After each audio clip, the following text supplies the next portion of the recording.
Support comes from Hampton Roads Community Foundation, carrying out your charitable wishes forever. Whether it's helping shelter animals, feeding the homeless, enhancing the arts, or supporting students. Learn more at leaveabequest.org.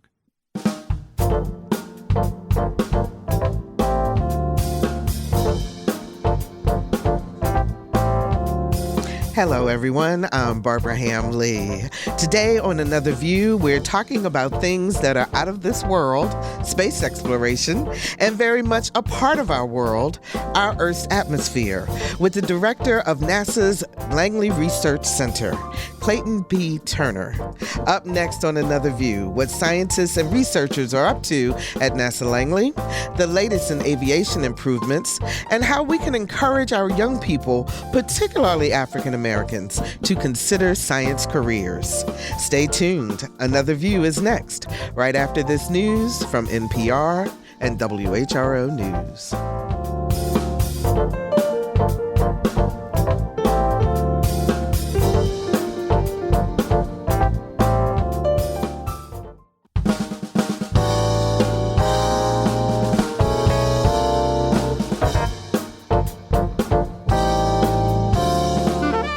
Discussing today's topics from an African American perspective, this is Another View.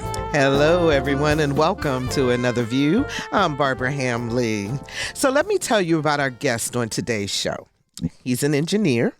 He's worked on projects like the Space Shuttle program Return to Flight and the Earth Science Cloud Aerosol LiDAR and Infrared Pathfinder Satellite Observation Project. And I cannot wait to find out what that's all about. And at one time, he was a chief engineer at Dynamic Recording Studios in Rochester, New York, responsible for the technical and artistic recording of audio of multiple musical styles. Today, he is the director of the NASA Langley Research Center in Hampton, Virginia. Please welcome to Another View, Mr. Clayton P. Turner. Hi, Clayton. Hi, Barbara. How are you?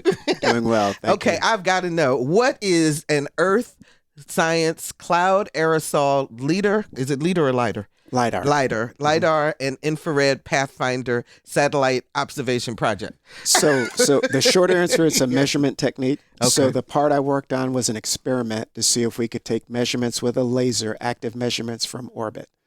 The way you can look at things in the atmosphere is to shine a light through the atmosphere and see what's absorbed and what passes through. Mm-hmm.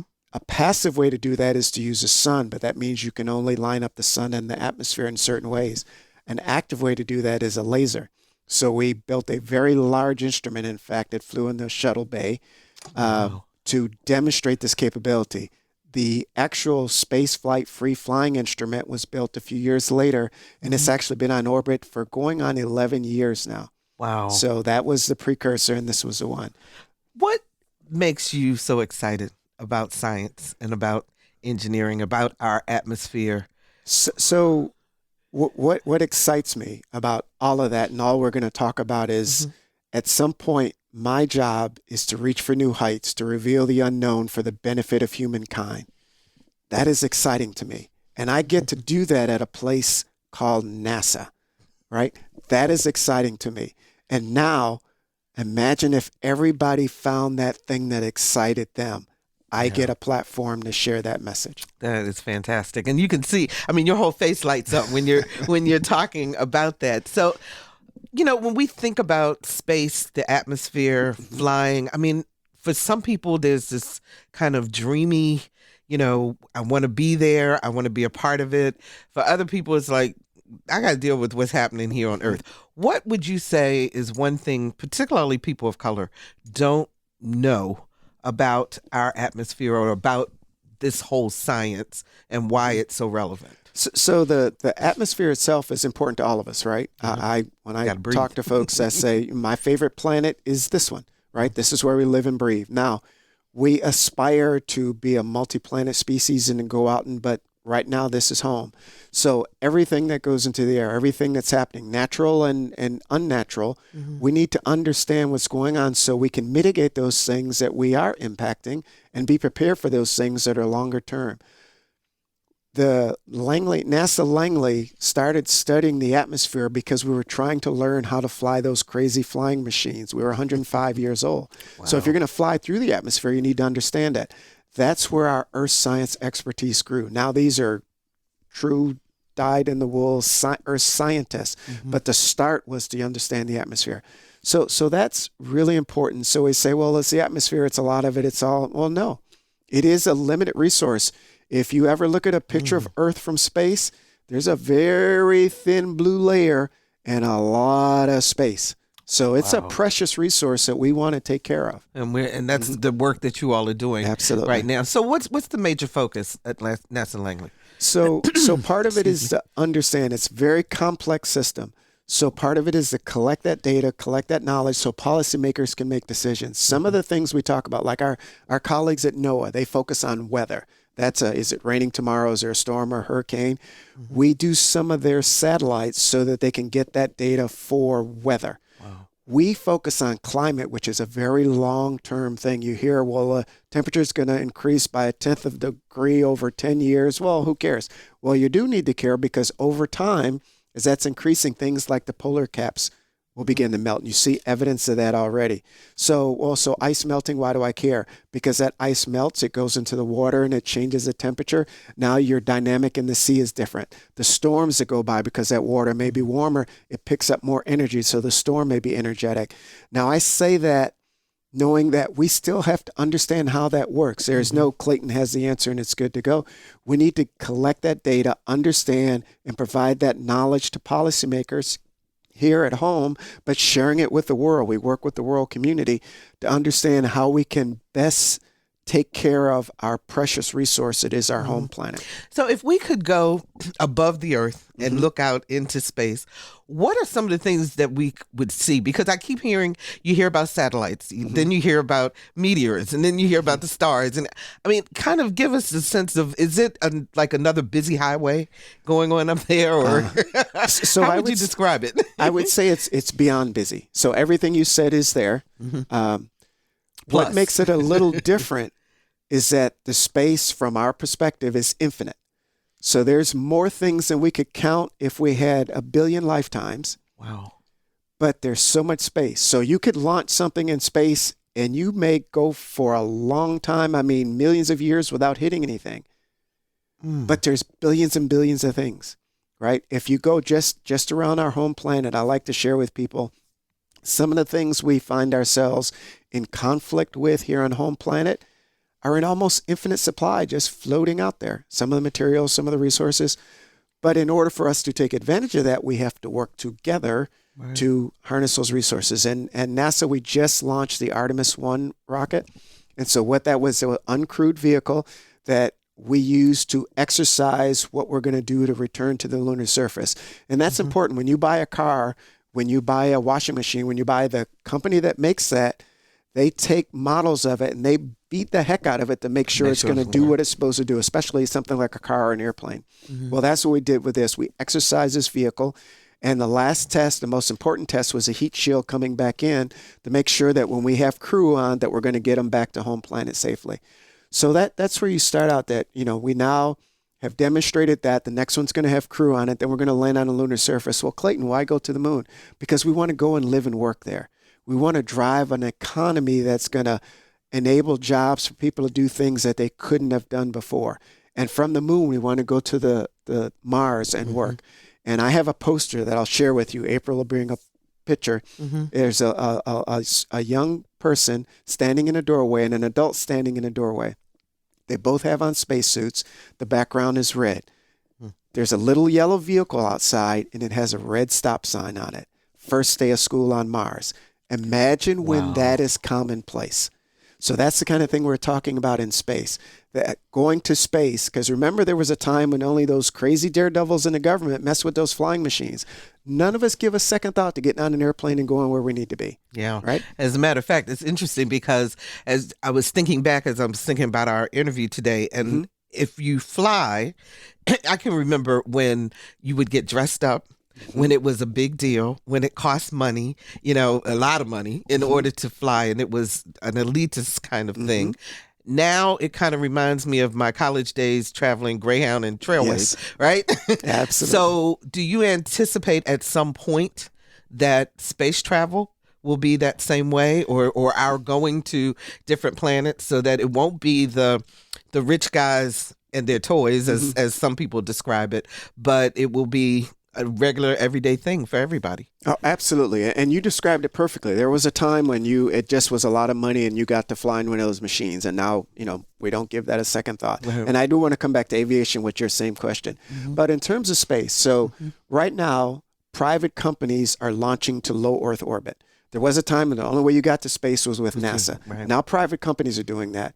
And they're driving an economic engine for low Earth orbit.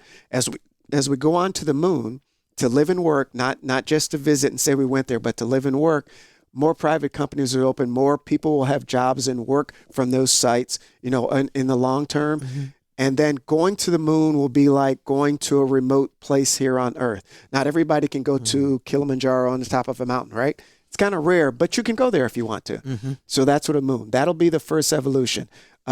There was a time in our country where you lived on the East Coast and going to California, that was an adventure. That was many months. So what we'd like to do is that now going to the moon is not a thing, and that will happen. Going to Mars is not a thing, and that will happen. Now our technologies will advance and we'll go there faster. So it will become commonplace. And I want to go back to aviation too, because there's also a revolution in aviation. We've seen the tube and wing. That model's been around for a while. So we're right now developing, and some of that is in partnership with private industry, new ways of getting vehicles, doing those in sustainable ways, again, protecting that home planet. That's thing number one. The other thing is advanced air mobility. We all are familiar with the idea of delivering packages to your door, but what about delivering you from where you are? So I the Jetsons? Yeah. Think Jetsons, right? We want to deliver you from where you are to where you want to be. So we're also developing planes where you can fly commercially at supersonic speeds, right? Yeah. The technology that we're going to demonstrate, we're going to do some community tests, because supersonic transport didn't work over land, which means it didn't work economically because people didn't like the noise. Yeah. So we're in the process of building an aircraft that we're going to use to do community testing, so that we can provide the data, again, knowledge to the policymakers, so we can say this is how you can fly over land. And we're doing that with the international community, because it's not sufficient for that economic driver to just do it in the U.S. So the way I talk to people about that is, being a brand new grandfather, we want to get grandma and grandpa from one side of the country to the other in a half to a third of the time it used to take them. Wow. And then when they get to the airport, we want to get them from the airport to grandbaby's house in 15 minutes and not another 2 or 3 hours, right? That's advanced air mobility. That's that Jetsons thing you talked about. So yeah, there are going to be a lot of them flying and delivering packages, but we also want people. And we have to get comfortable that some of those vehicles aren't going to have pilots. And I know if I could see your listeners, yeah, they would do like you're doing right now, right?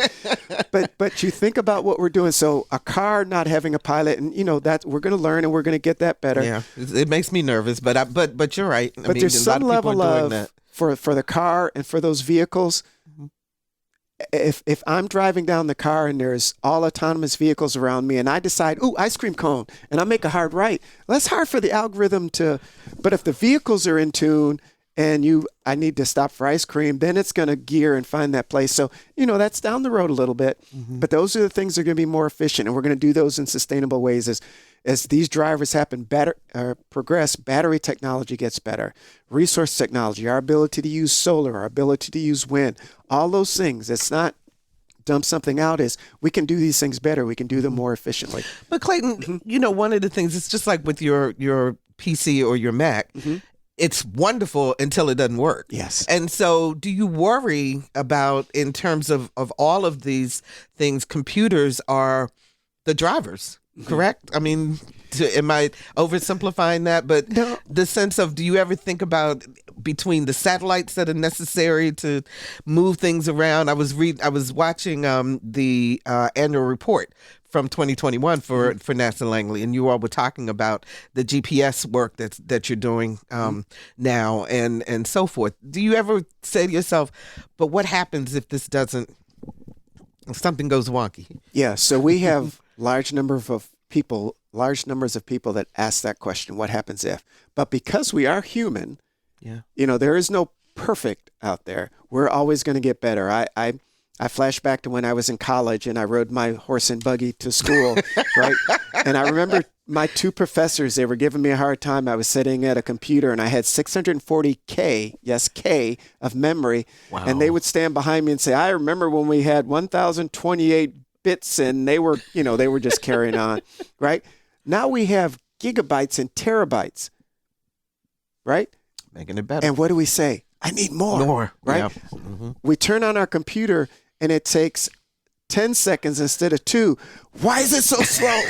I Right? was just saying that the other day. So we think about those cars moving. So yes, I'm not saying it's going to be perfect, but we get better.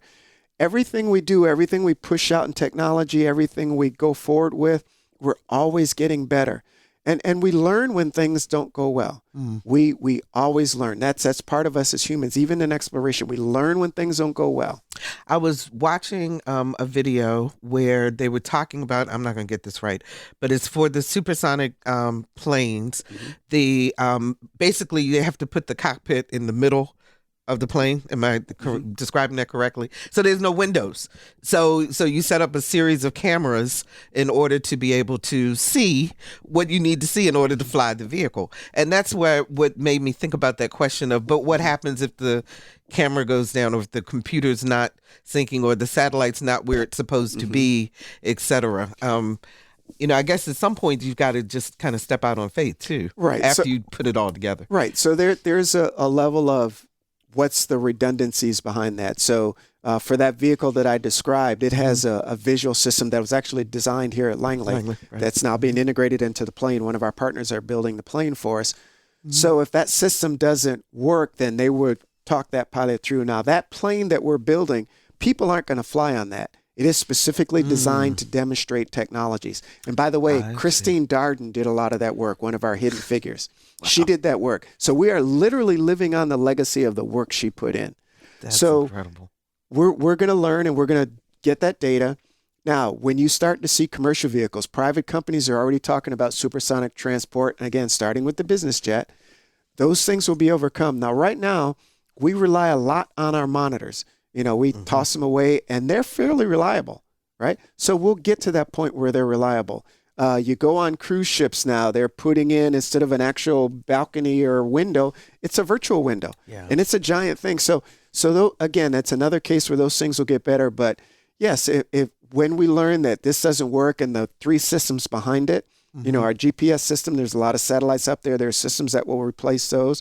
It's our maturing, because as we go on to the moon and on to Mars in the I'll say near term, we need systems that can communicate there too. What's the relationship between a NASA Langley and commercial operations? I mean, in other words, it's the private sector working well with the government and so forth in terms of all of this development and being able to move things forward?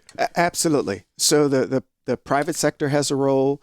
A government laboratory like NASA has a role, and Langley specifically, but all the NASA centers. We work hand in hand. And the way I say that is that when private industry is ready to take on a task, a capability, that absolutely is why we're here. Our job is not to do this forever. Our job is to press the envelope on the next thing, right? And work with industry. We still work with the aircraft manufacturers because we work on research. We work on those new materials. We work on those sustainable fuels while private industry takes that on. And once they have that, we move on to the next thing. So what made you decide, go back to being little boy Clayton. Where did your spark come from in terms of STEM? Wow. So that's a long one. So I can tell stories about my mother putting me in a school that filled me with everything I needed to have. I wasn't quite as embracing of knowing I needed to have those things, but having a mom that was going to make sure I got those things. So that was the first thing. There was a little have to in there. Okay. When I graduated from from high school, I went for a degree or for a major because my friends were doing it. And so this wasn't a passion that you thought of. Right. So that was the right face because, as you can imagine, that didn't go well, right? That did not go well. So I spent some time in the service. I learned a lot. I learned a lot about leadership. I learned a lot at the recording studio. And one winter day in Rochester, New York. It was February-ish. I was loading a pinball machine. This is the big pinball machine on the back of a pickup truck with a colleague in the middle of a blizzard. And so in Rochester, a blizzard means feet of snow, and the snow isn't pretty fluffy floating down. It's sandblasting your face. And I was taking my gloves off so we could tie down this machine.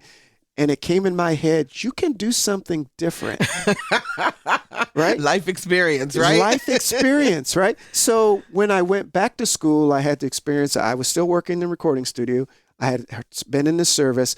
I learned things that I didn't know. Things I learned in the recording studio prepared me for this job that I didn't even know I'd work at NASA. Wow. So, and the last connection I'll make, so there's a path there, right? Because when I talk to people, they say, well, I need to graduate from high school, go to college, do this.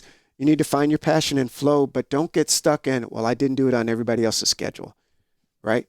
It has to happen on your schedule. You have to find your inspiration. What got me to NASA was on July 11th, I got a call to come down for an interview. I happened to be home that day, so I said, sure, why not? The reason I said, sure, why not? Because NASA was never in my mind. I was interviewing with other places, and we were going through processes. I'll leave it at that to take those jobs. I said, sure. The reason I said sure, because the person that was calling me was calling me on my birthday, literally inside of the physical place I was born. Wow. I was born on Langley Air Force Base. Wow. So I said, well, sure. So we did the interviews, all the classic things, and they took me on a tour, and they were doing a test in this big chamber that's 15 feet long and 8 feet in diameter, and they were taking data. So it's this big chamber. It takes 7 to 14 days to do this test. And there's data being collected, and they were sitting. So you think, oh, what a bore. If you could have seen the excitement in them. Remember, 14 days, 24/7, their excitement because their baby was about to go fly. I was done. Everything else disappeared. I was done. I want to be here, right? And so... And I get excited thinking about it right now. I cannot believe it. But all of it was preparation, right? When I talk to students, your teacher giving you homework or giving you a test, it's not punishment. They're preparing you so you can make choices. Whatever you choose to do is what you choose to do, but you want to be able to make choices. I was prepared to be able to make choices. So I could have been on the back of that truck and decided I want to do something different. But if I wasn't prepared, it would have been a harder road, not impossible, but a harder road. But a harder road to get there. If you're just joining us, we're talking about space and about aviation and about anything that has to do with NASA Langley Research Center with the director of the NASA Langley Research Center, Clayton P. Turner. Thanks so much again for joining us. We really appreciate it.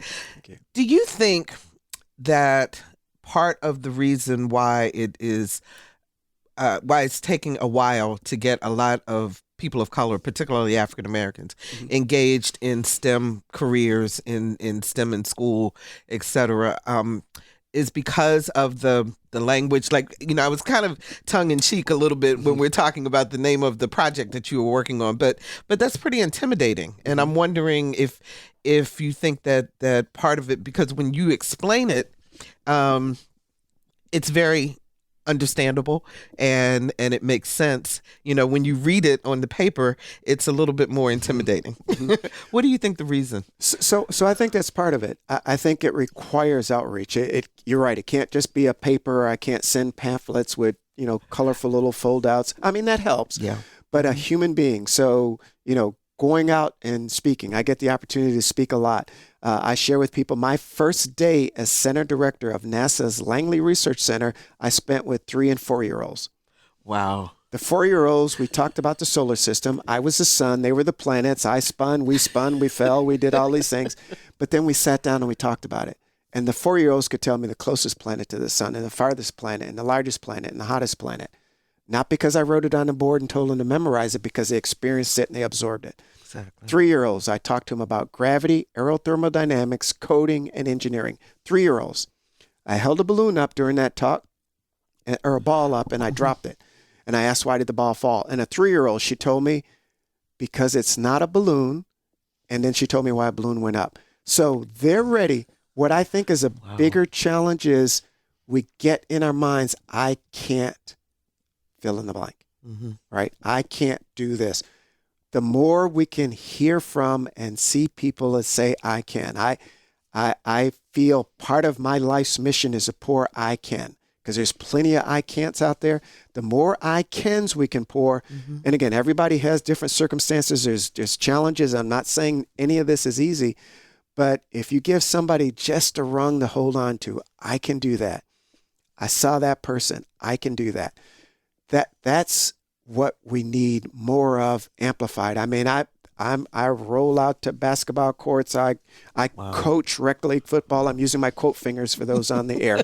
I coach rec league football so I can talk to the young men, not give them an algebra test, but just talk to them about things and what we're doing. So to me, it's engagement. We have to be part of the world we want to be, right? So we have to engage. We have to get with the young men and the young women. And as advanced as I think we've gotten in terms of doing that, I had a young lady who was told her teacher they were going to do a little skit. And she told her teacher, I can't be an astronaut because I'm a girl, in the skit. That wasn't 1940. That was in 2017. Wow. Right? So I don't know what was poured into her head that she thought she couldn't be something because she was a girl. That's why it's so important for us to pour all the I cans we can. If we're going to reach that Artemis generation and pour the I cans, I don't know what that 3-year-old is going to solve, what challenges she's going to overcome. All of them, I see that twinkle in their eyes all the time. I need them to join me and do this amazing thing. I need them to be just as excited as I am because they're going to find their passion. To me, that's the secret sauce. And I got to say, this isn't a 2-year fix or a 4-year fix. This is all of us being all in. This is generational. Absolutely. And there's no, I give up, it's too hard. We have to be all in. And people, they've got to get beyond the math piece. Get beyond the math, get beyond the science. And most of the time when I talk to students, they'll say, I can't do math, and I'll show them 7 algebra problems where they can literally solve every single algebra problem. Now, geometry, calculus gets a little harder, but that doesn't mean you can't do it. I tutored a young man who was struggling, right? So we were working math, and I asked him about, I didn't say rocket equation, but I asked him about rockets. And he actually explained the concept to me for the rocket equation, right? That's a non-trivial thing. So it wasn't that he couldn't. It's just that somehow he had, or somebody had convinced him that he couldn't. His ability was there. So talking to him or talking to her or talking to grandma and grandpa, that's why I say the Rotary Club, the mall, the school, on the airplane. And I'm going to tell you a little secret here. So you see I have a NASA pin on my lapel. Right. So I wait for that little spark from an adult, a small person, and they smile, you work for NASA? And I say, yes, I work for NASA. And I talk to him for a little bit, then I take this pin off and give it to him. Yes, because, and it's not just some pin out of a box, it's my pin, right? So that's excitement. We have to, that person will hold on to it. What magic are they going to do? And I have no idea what it's going to be, nor do I need to know. And you tell the rest of your staff to do this. Oh, absolutely. Also. Absolutely. I tell everybody, every time when we're traveling in our jobs, it does not cost 1 extra nickel to take an earlier flight out or a later flight home. That enables us to go out and talk to somebody, especially away from where there's a NASA center. You know, we certainly do it in the neighborhood, and we're very involved. In fact, we have a STEM event coming up next Friday where we're engaged in our community here, but we need to reach out across the entire country. And if I could add, sure. I also tell my team, I'm recruiting 335 million Americans. Wow. If your plan doesn't reach 335 million Americans, then I need to know how you're going to get better next time. Now, that's a lofty goal, but I need to know how we're getting better, because whether it's a 3-year-old, a 4-year-old, the middle schooler, the high school, the college graduate, mom, dad, grandma, uncle, I want that person to say, I heard from that guy, and you need to go and talk to them, or you need to prepare this, or you need to take this material. Bigger. Yeah, because it can't just be the 17,000 at NASA. We need to influence, so it's all of us doing this. Wow. What did Hidden Figures do for the movie and the book for NASA Langley? It was amazing at shining a light on what amazing things that group of human beings did. Now, so I'm the first African-American center director at NASA's Langley Research Center. I'm not the first African-American center director, but the first one at Langley. Oh. When those people, Katherine Johnson and Dorothy Vaughan and the whole crew, there were many of them, more than the ones highlighted in the movie. Mm-hmm. When they were doing that, it was an environment where I might not have been allowed on center. Mm-hmm. And look at the amazing work they did, and that light's been shown. And during that time, there were a lot of events, and I went out, and somebody asked me, why did it take so long, and why are we just talking about this? You know what my response was? We are talking about this at the exact right time we're supposed to. Because those folks, they were doing their job from their perspective, and I had an opportunity to talk with Katherine Johnson on a number of occasions. She would always say I'm doing her job. She would always be lifting somebody else up. Dorothy Vaughan would train people in the ORCAD, and Mary, they would have classes in their home. They would run Girl Scout troops. They were doing the work. They were doing that outreach that you do. Doing it. Yes. They weren't talking about it and why isn't it. They were doing it. So if it comes in your mind, why didn't something happen? Start with the person in the mirror. I remind people that's where we're going to make the biggest difference. Start with that person in the mirror. We got a question from Facebook. They want to know, how do the liberal arts integrate with science at NASA? So I like to, and nobody believes this, and I'm going to say it again for your audience. I am an introvert. That's not true. No. So I am an introvert. My job requires me to extrovert, but as I have somebody here to help me because I will need to detox after to get my energy back. But where the liberal arts comes in is we have to be broad. As an engineer, the classic engineer, and you don't have to tell everybody that I have on a white shirt and a tie, but a classic engineer, if I had not had that broadening, I would be happy. Leave me in my lab and slide the food under the door, and I'm just tickled, right? And right? Just don't bother me. But I have to have a broader perspective of the world. I have to understand the arts. I have to understand world dynamics, because that benefit for humankind can't just be because I soldered 3 resistors on a board or I did a design. Why did I do that design? Whose life is it going to impact? So when we talk about the liberal arts, communicating our message, people think we only hire scientists and engineers. I need communication specialists. We don't always do a great job of telling our story, because I want to tell you that it's 0.0003% better than the last thing. But why? I need legal experts. I need accountants. There's only one group of folks that can actually spend government dollars. They are our accountants. If I did that, I would get an orange jumpsuit, right? I need people, and I need those people to know the rules and regulations. So when I say we want to do this, they can say, we can do this, Clayton, we can't do that. But if you do it this way, we can do it. We need all that. And I will tell you that a very large number of people working at NASA Langley, they're musicians. We had, during the Earth Day a few years ago, we had an orchestra, and they panned all over the world, there were probably maybe 90 folks that are musicians. These are engineers, scientists, communications. My communications director in here, she leads a band. We have people that are glass blowers. They make airplane. That creative nature, that spreading your wings, they're artists, they're photographers. But they're also using that creativity in the work that they do, too, because they've got to do that to figure out what's going to work best, of in terms of what they're putting together. That's exactly where I'm going. Yeah. When you put all of that together, and all of those people are in the same environment, and you have thought from a wide variety of places, right? That diverse thought, you're going to get the best idea. Because remember, our job is to create things that haven't existed, to turn impossible into reality. That doesn't happen if everybody's thought the same way, if everybody's an engineer, everybody's a scientist, everybody's a communication. It takes all of us together. And I would love to have some of the folks listening be a spider on the wall to hear some of our meetings where we're creating. And it is all those things, that the liberal arts, the arts in general. My alma mater, there, the focus is a blend of technology and art and design. And the campus is geared toward that, because creativity requires all of that.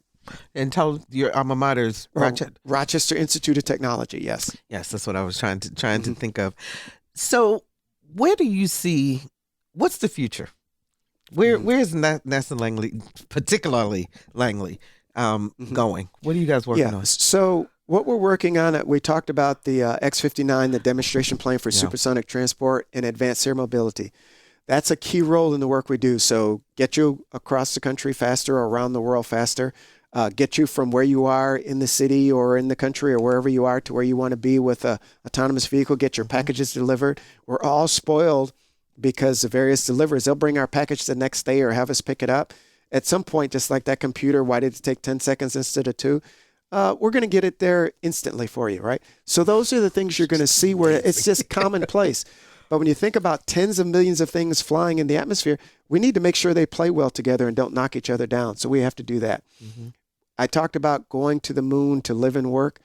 Well, that's going to drive an economy that's going to help more people find that thing that they're passionate about. That routine going to the lunar surface, that routine going to Mars. That's what you see for the future. Understanding our favorite planet, our planet Earth. It's our job to understand what's the dynamic and learn all we can so policymakers can make those decisions. That's the future. The biggest thing for me in that benefit of humankind is imagine a world where everybody finds the thing they're passionate about. It doesn't have to be my thing or your thing, but you find the thing. Now imagine how we interact with each other. Imagine how we get away from the us versus them, whichever us versus them it is, because we found our passion. We're excited by what we do. We want to share it. That's what I see as a future. Well, countries, I remember, back in the day, there was a competition to see who could get to the moon first and so forth. Is it more cooperative in these days, or is everybody still kind of, I want to be first to do X, Y, Z? Yeah, so there, particularly in space travel. Yeah, so there's still some, there's a tough world out there. So there's still some places where we, that we have tough relations with. But as part of the Artemis Accords, and April will help me with the number, but I think it's about 24 countries that have signed on to be part of going to the moon to live and work. So this is an international effort, right? Now, the U.S. is leading the way here, but we have contributors. It's not just all us or the highway, but we're working with others, again, for that greater good.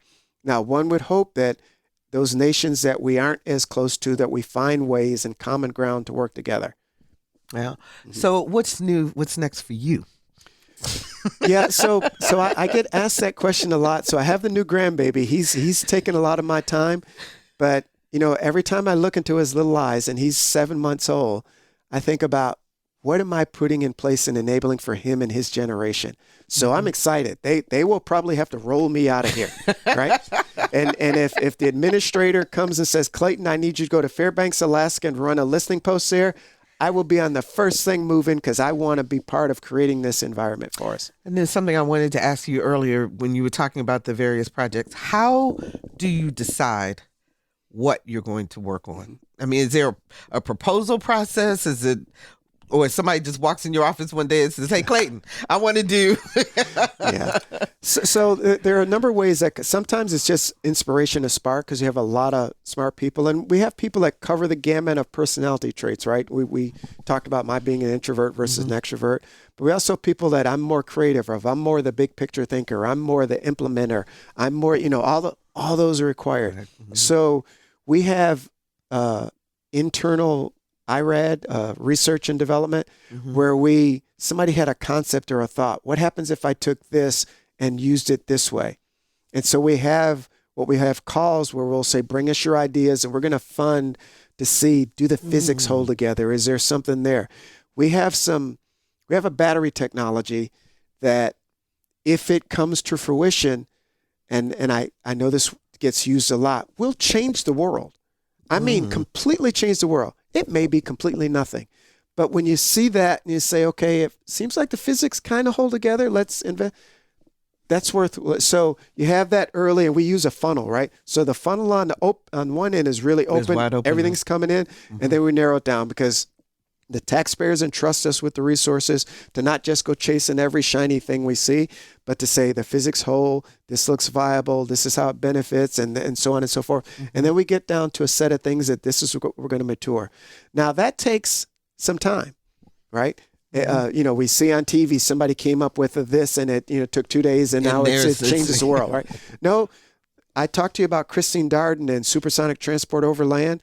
She retired a number of years ago. She did this back in the 70s and 80s, and we're now able to leverage that, right? Yeah. So it doesn't always take that long, but it's our willingness as citizens to invest in our future, which is why I'm also excited about being here, changing that model so that we aren't just addressing, and we have some very important challenges right now today, but sharing with those that have those challenges and those that have to support those. We also need to make way for tomorrow, because if we just solve today, there will be worse challenges tomorrow. So we need to do both of those things. And again, our policymakers will decide what's the blend of those two things, but we owe it to the taxpayer to show what those are. So that funnel works down to these things. And then we get there. You talked about the light experiment that I worked on. That was a big, giant thing, bigger than this room. It had to fly in the shuttle. Now it's a free flyer.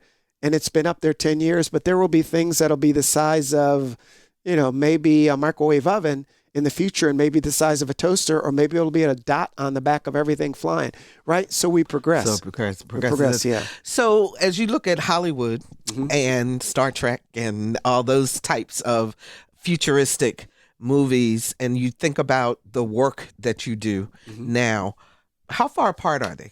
I mean, in other words, it may not look exactly like that, but was our imagination on point, or was it truly off in the stratosphere somewhere? So I think it's a mixed bag, right? So there's some things where we're definitely on point. I mean, even landing on the moon in '69 was, oh my gosh, right? So going back to the moon, having a system where I can carry a device in my pocket that I can find my way, I can take pictures of my grandbaby, I can call anywhere in the world, I can FaceTime anywhere in the world, right? We don't even call them phones anymore. That's right. Now, something it's like that. The phone function is like the least of... Right. And I share that, back in the Apollo days, NASA and our partners needed small, low-power electronics to achieve the Apollo mission. And by the way, we carry more in our pocket than they carried going to the moon. Wow. Right? So that was back then. Private industry took those innovations, and now we have these things we carry around in our pocket. Now, NASA didn't invent those, or was right, but driving those engines, and there's a number of things. We put out a book every year of spin-off technologies, things that we developed for our mission that eventually became those things that people are using every day. And it literally is a book every year, and sharing that with the taxpayer. So that's kind of that flow for those things.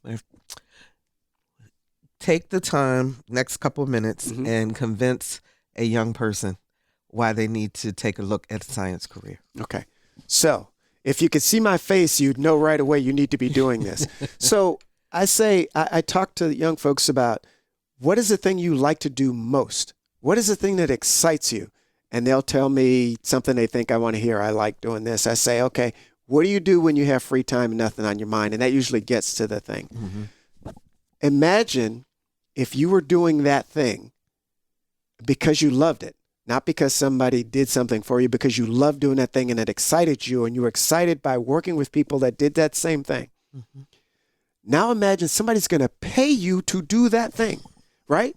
So that's amazing. So that's where I start. And then I try to work through, I'm not good at fill in the blank, whatever that I'm not good at.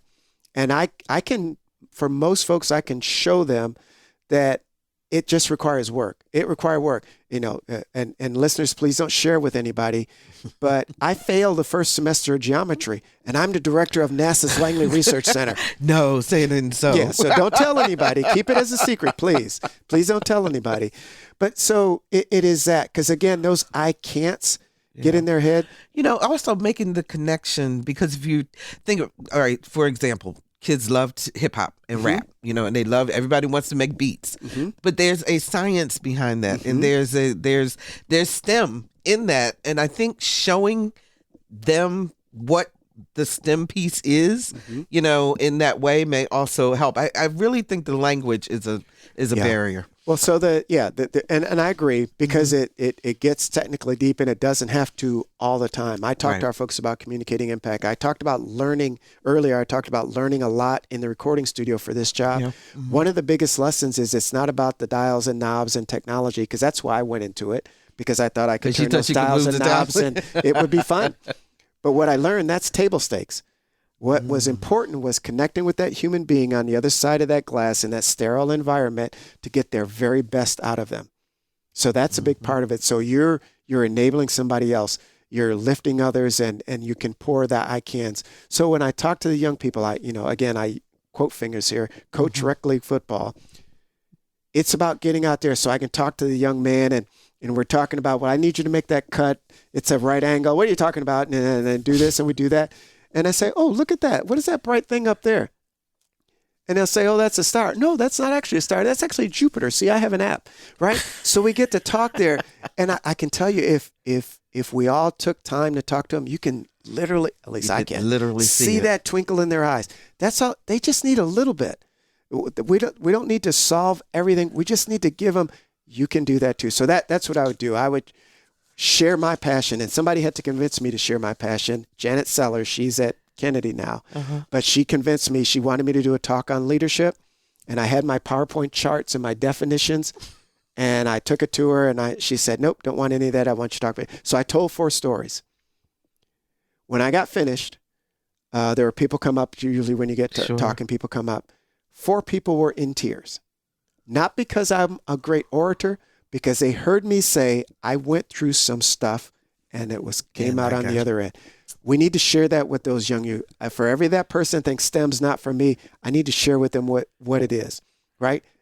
I need to share with them, first, find your passion, and this isn't an obstacle. Everything you do in the STEM field still gives you choices. If you choose to be something completely different, you have a foundation that's amazing.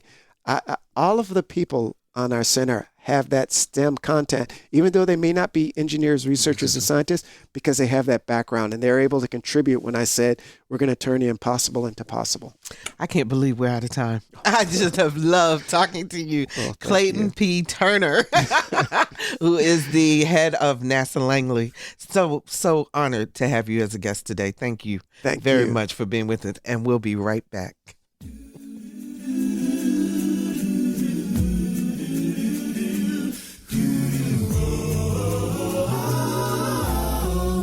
Hi, I'm Claude McKnight of Group Take 6, and you're listening to Another View. There's a new sun rising. I can see a new horizon. You will keep me realizing you're the biggest part of me. And welcome back. Necessity is the mother of invention. So when you find out that your multiracial child is experiencing bias at just 3 years of age, what do? One Hampton Roads mom decided to write a children's book about diversity, not only help her children navigate through hurtful and misguided comments, but as a way to teach all children how our differences make the world a better place. Our Lisa Godley has her story. It's titled Strange Top Hill, and for Toya Sosa, it's personal. The mother of 2 bicultural children wanted to make sure not only her children, but others who might experience bias had a tool they could use to navigate through a world where some see them differently. I just really hope that parents that have children that experience bullying, perhaps because they're different in some way, or parents that have children that are from different cultural backgrounds will pick up this book so that children will learn self-worth. She teaches this lesson with the help of 4 characters who aren't what one might expect. I actually went off of what my son liked. My son was 3 at the time, and I really just looked at characters that he gravitated to because, again, I wanted a book that small children could be attracted to, could pick up and have fun and, along the adventure of reading the story, but also learn something as well. So there's the lion. He is part lion and part zebra. There is Catella, and he is half cat, half elephant. There's Mouseroo, who is half mouse, half kangaroo. And then there's Tagat, who is half pig, half bat. So I wanted to just make the book fun for children, to create characters that weren't your typical characters, which fit with the theme of diversity. So I was able to build the storyline based on the experiences that these characters went through being different from all of the other animals that were around them. Her characters not only look different, but they're very different in the way they handle being bullied. One of the things that I really enjoyed when I was reading it was how the characters had such different personalities. Sometimes everybody's so rainbow sweet when you're reading, but I love the idea that the characters were different in terms of they told you what they were thinking, especially I think it was Catella, who never held her tongue when something wasn't right. Sagat is very strong-willed and feels that she always is right. There's the lion who lacks courage, but he's a natural leader. There's Mousearoo, who's very timid, feels nervous all the time. And then there's Catella, who you just mentioned, Lisa, who she gets teased, and when she's teased, she becomes moody and sarcastic and just wants to fight back. I asked Toya to share an excerpt with our Another View audience. This is when the characters are all meeting at the same spot, which is Strange Top Hill. Me too, comes a voice seemingly out of nowhere. Who said that? Sagat and the lion yell. I did. Who are you? asked Sagat. I'm Catella, and I guess I will be a famous ballerina when I grow up. What makes you say that? says Sagat. All the kids at school say I will be a famous ballet dancer when pigs fly, Catella replies with a chuckle. I guess they have never seen you. That's big talk coming from a cat with a trunk, Sagat shouts. Stop the arguing, you two. I think I see something, says the lion. For Toya Sosa and the characters of Strange Top Hill, this is just the beginning. I've already started writing more of Strange Top Hill. I really want it to become a series for children. I'm also working with my daughter on writing. So she actually is just about finished with a children's book called Silly Manili. It's about the adventures of a little girl that is different. She has that theme of diversity too. And it's the message of diversity that Strange Top Hill brings through its characters that Toya hopes parents will share with their children and those young readers will embrace. I hope that children will pick it up and learn something about self-worth and the fact that just because they're different doesn't mean that they can't be who they are and be successful and the great people that they are. For Another View, I'm Lisa Godley. And you can find Strange Top Hill at Amazon.com or at BarnesandNoble.com. Before we go, I also want to tell you about Dominion Energy. Speaking of education, as our guest was telling us about today, Dominion Energy Educational Equity Scholarship Program is up and running, and the deadline is January the 25th.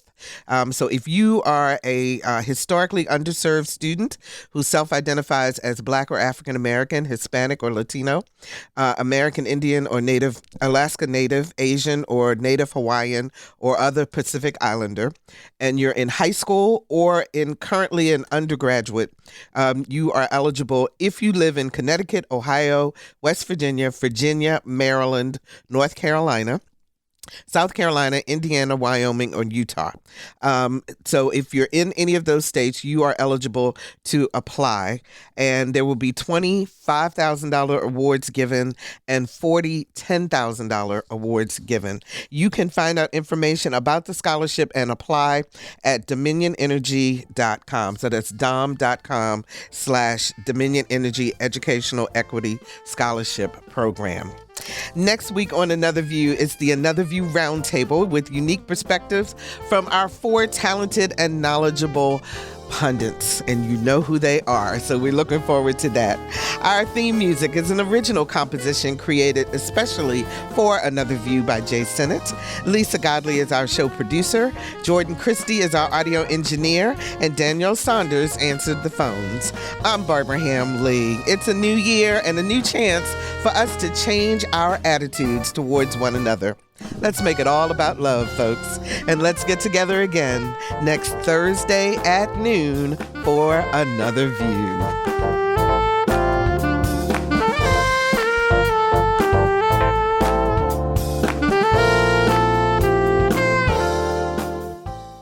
Support comes from Hampton Roads Community Foundation, partnering with donors from all walks of life to improve southeastern Virginia through grants, scholarships, and leadership initiatives. Learn more at hamptonroadscf.org.